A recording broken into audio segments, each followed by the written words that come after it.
En una época en la que no existían ni brújulas ni mapas, la gente aún así cruzaba los mares, fundaba colonias y comerciaba a miles de kilómetros de su hogar. Fueron atraídos aquí desde lugares tan lejanos como Britania, África, Egipto y España. Pero ¿cómo encontraban el camino? ¿Cómo no se perdían en las aguas infinitas, donde más allá del horizonte solo hay cielo y agua? Su navegación no se basaba en instrumentos, sino en la experiencia, la observación y la memoria. Detrás de cada travesía había un sistema de conocimientos que se formó a lo largo de generaciones, y no era algo al azar. Los antiguos navegantes sabían mucho más de lo que solemos pensar. Saludos, están en el canal Historia Asombrosa y hoy vamos a descubrir cómo los antiguos navegantes encontraban su camino en mar abierto, sin mapas, instrumentos ni margen de error. Agradezco a nuestros patrocinadores y espectadores habituales. Su apoyo nos permite mejorar constantemente la calidad de nuestro contenido. Si desean apoyar el proyecto, los enlaces están bajo el video. Ahora pasemos al tema del episodio.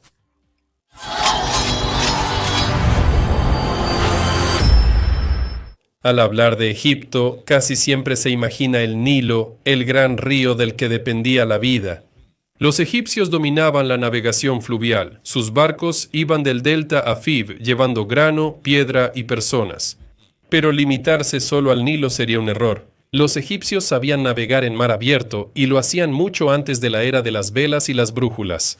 Ya en el tercer milenio antes de Cristo, ellos construían barcos marítimos para navegar por el Mar Rojo. El lugar más famoso era la legendaria tierra de Punt, de donde traían incienso, resinas, oro, madera de ébano e incluso monos vivos. La expedición de la reina Hatshepsut, mostrada en las paredes de su templo en Deir el-Bahari, lo demuestra directamente. En los bajorrelieves se muestran barcos marítimos con proas altas, velas extendidas y decenas de remeros. Esto no es un mito, sino un ejemplo muy real de navegación de larga distancia en el mar Mediterráneo. Los egipcios también construían puertos clave, comerciaban con el Levante y más tarde crearon una flota militar. En el Nuevo Reino, la actividad marítima creció. Tiro, Sidón y Biblos fueron sus aliados y socios comerciales. Ahora, en cuanto a la navegación marítima egipcia, no se basaba en la tecnología, sino en la observación y la experiencia acumulada. Lo primero es el sol. Su movimiento por el cielo permitía orientarse según la hora del día y la dirección en un día despejado. El navegante sabía dónde estaba el este y el oeste y por lo tanto todo lo demás. Los egipcios también tomaban en cuenta la dirección de los vientos en el Mar Rojo. Los monzones que soplaban en verano ayudaban a llegar al destino y en invierno a regresar de vuelta. Estos ciclos estacionales eran bien conocidos y se usaban con una precisión comparable a la de la navegación moderna. La línea costera funcionaba como un mapa, pues la navegación se hacía principalmente cerca de la costa para seguir puntos de referencia. Un cabo, una bahía, las colinas o la forma de las nubes, todo era recordado por generaciones. Los capitanes conocían el aspecto de la ruta, transmitiéndolo oralmente como una fórmula. Toma, navega tanto hacia donde sale el sol hasta que veas ciertas rocas, luego gira hacia el viento. Un papel especial tenía el conocimiento de las corrientes marinas y el color del agua. Donde el mar se volvía más turbio, comenzaba la zona poco profunda. Donde el agua adquiría un tono azul profundo, se extendía el mar abierto. Estas señales permitían orientarse incluso sin contacto visual con la costa. La experiencia de los marineros, transmitida entre generaciones, permitió viajes marítimos seguros, como lo demuestran sus logros. Para salir al mar abierto y regresar, no se necesitaban instrumentos complejos, bastaba con entender la naturaleza, tener disciplina y seguir la tradición. La civilización minoica, que prosperó en Creta en el segundo milenio a.C., es considerada una de las primeras potencias marítimas de Europa. Mientras los egipcios permanecían cerca de la costa, los minoicos vivían en el mar. Su flota recorría el Egeo, llevando productos y cultura a islas y costas continentales, de las Cícladas a Micenas del Levante y quizá hasta Sicilia. Los barcos minoicos se construían no solo para la navegación costera, sino también para mar abierto. Tenían bordas altas y una proa curvada, lo que los hacía estables en las olas. Los hallazgos en Acrotiri, Santorini y la cerámica minoica en Egipto y Chipre muestran que los minoicos navegaban con confianza lejos de la costa. ¿Cómo lo hacían? Primero, por el sol y las estrellas. El cielo nocturno sobre el mar Egeo es predecible. La estrella polar, aunque no exacta, marcaba el norte y ayudaba a orientarse. El sol guía durante el día. Además de eso, los minoicos se orientaban por los vientos, que en la región del Egeo soplan de manera relativamente estable según la temporada. Sabían cuándo era posible salir al mar y cuándo era mejor esperar. No solo los puntos de referencia naturales les ayudaban a mantener el rumbo, los minoicos creaban una especie de mapas mentales del mar, un conjunto de rutas memorizadas en forma de tradiciones orales. Es posible que este conocimiento se transmitiera en forma de canciones o poemas. Esto les permitía cruzar entre islas incluso cuando la línea costera desaparecía temporalmente de la vista. Se pasa por alto. De hecho, fueron los primeros en convertir el mar Egeo en una sola zona comercial. Su navegación marítima se convirtió en ese puente por el que pasaba todo, desde el jade hasta las ideas. Esta experiencia fue heredada más tarde por los micénicos y los fenicios, y los verdaderos titanes de la antigua navegación marítima fueron los fenicios. A diferencia de los minoicos que permanecieron en el Egeo, los fenicios navegaron mucho más lejos. Sus barcos tenían cascos tecnológicamente avanzados y resistentes, ensamblados con lengüeta y ranura, y una versión temprana de velas de combate que les permitía navegar contra el viento.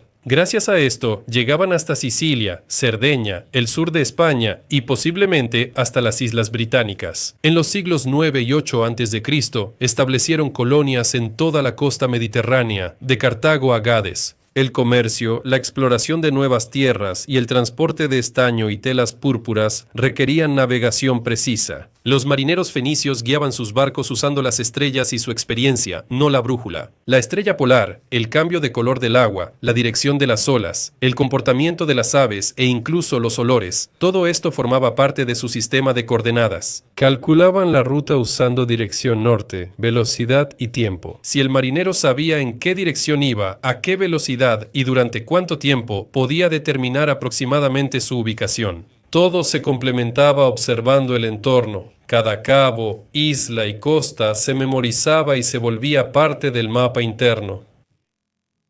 Una de las pruebas más destacadas de la destreza marítima de los fenicios es la legendaria navegación alrededor de África, sobre la cual escribió Heródoto. Esto ocurrió cerca del año 600 antes de nuestra era. Según él, el faraón egipcio Necho II encargó a los marineros fenicios que partieran desde el Mar Rojo y rodearan el continente, regresando a través de las columnas de Hércules. La expedición duró 3 años, y lo más sorprendente de su informe es que el sol estaba a estribor, es decir, al norte, lo cual solo es posible en el hemisferio sur. Este pequeño detalle geográfico sirve como prueba indirecta de la autenticidad del relato. Parecía tan fantástico que incluso en la antigüedad no creyeron la historia de Heródoto. Pero en la década de 1970, un equipo francés dirigido por André Gilles Artagnan construyó una réplica de un barco fenicio y repitió la ruta, demostrando que tal viaje realmente era posible con la tecnología de esa época. Otro ejemplo destacado es la expedición de Hanón el Cartaginés, un navegante que vivió en el siglo V antes de nuestra era. Según descripciones conservadas, encabezó una flota de 60 barcos, navegó por la costa occidental de África, fundó colonias y posiblemente llegó al Golfo de Guinea. Sus registros contienen descripciones de animales exóticos parecidos a los gorilas y de lugares donde la tierra ardía en llamas. Probablemente se refería a zonas volcánicas. Esto es otra prueba de hasta dónde podían llegar los fenicios en mar abierto. Confiando en los conocimientos de navegación acumulados durante generaciones, los fenicios trazaron rutas marítimas sobre las que crecieron futuras civilizaciones. Aunque no buscaban documentar sus conocimientos, estos no se perdieron. Fueron adoptados por los griegos, un pueblo que no solo heredó las habilidades de navegación, sino que también comenzó a registrarlas por escrito, sistematizarlas y reflexionarlas. Los griegos no solo navegaban, sino que empezaron a preguntarse por qué y cómo navegaban. Los griegos buscaron entender la navegación como ciencia, no solo por tradición oral. Ya en la época de Homero, la navegación era parte de la cultura de Odiseo, llena de descripciones de vientos, corrientes y rutas complicadas.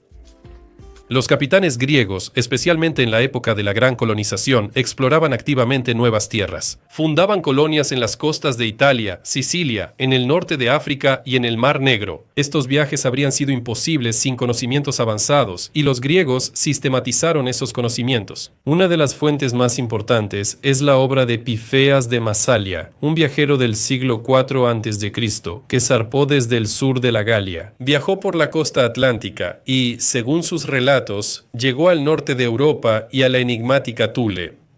Las observaciones abarcan la descripción de costas, el comportamiento del sol, duración del día y mareas, todo útil para la navegación. Basándose en algunas interpretaciones del informe de Pifeas, se puede suponer que él fue uno de los primeros en relacionar las mareas con las fases de la luna. Además, Pifeas también, supuestamente, realizó una serie de mediciones de latitud usando un gnomon. Estos eran dispositivos para medir las sombras solares en diferentes latitudes, que se usaban para calcular su ubicación.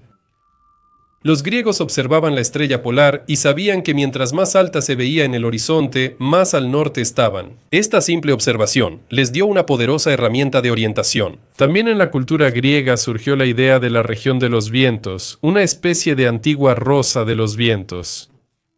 Hesíodo, Aristóteles y otros filósofos clasificaron los vientos, Bóreas al norte, Noto al sur, y otros. Los marineros conocían los vientos de cada época y planeaban sus rutas según eso. Esto es clave en el mar Egeo, donde los vientos del norte en verano aún determinan la navegación. Los griegos no inventaron la brújula, pero empezaron a dibujar mapas. Aunque fueran representaciones esquemáticas como las de Anaximandro o antisemítico, pero fue un avance en el siglo III antes de nuestra era. Eratóstenes, director de la Biblioteca de Alejandría, no solo hizo un mapa, sino que también calculó la circunferencia de la Tierra con una precisión asombrosa. Como vemos, la navegación griega fue una transición de la industria a la teoría, de la tradición a la observación. Y precisamente este enfoque sería heredado más tarde por los romanos y después por los navegantes del Renacimiento. Mientras los fenicios surcaban el mar Mediterráneo, en otra parte del mundo ocurría algo igualmente asombroso. Los polinesios, que ocuparon miles de islas en el Pacífico desde Nueva Zelanda hasta Hawái y la isla de Pascua, carecían de brújulas, escritura y herramientas de metal, pero cruzaban enormes distancias por mar abierto, guiándose únicamente por señales naturales. Su navegación se basaba en rutas estelares. Memorizaban qué estrellas estaban sobre el horizonte al dirigirse a cada isla. Este conocimiento se pasaba oralmente mediante canciones y fórmulas, donde cada estrella, viento y corriente tenía su lugar. Incluso notaban la forma de las olas, cómo se reflejaban en las islas y cómo se comportaban bajo diferentes vientos. Esto les permitía sentir la proximidad de la Tierra a decenas de kilómetros, incluso si aún no era visible.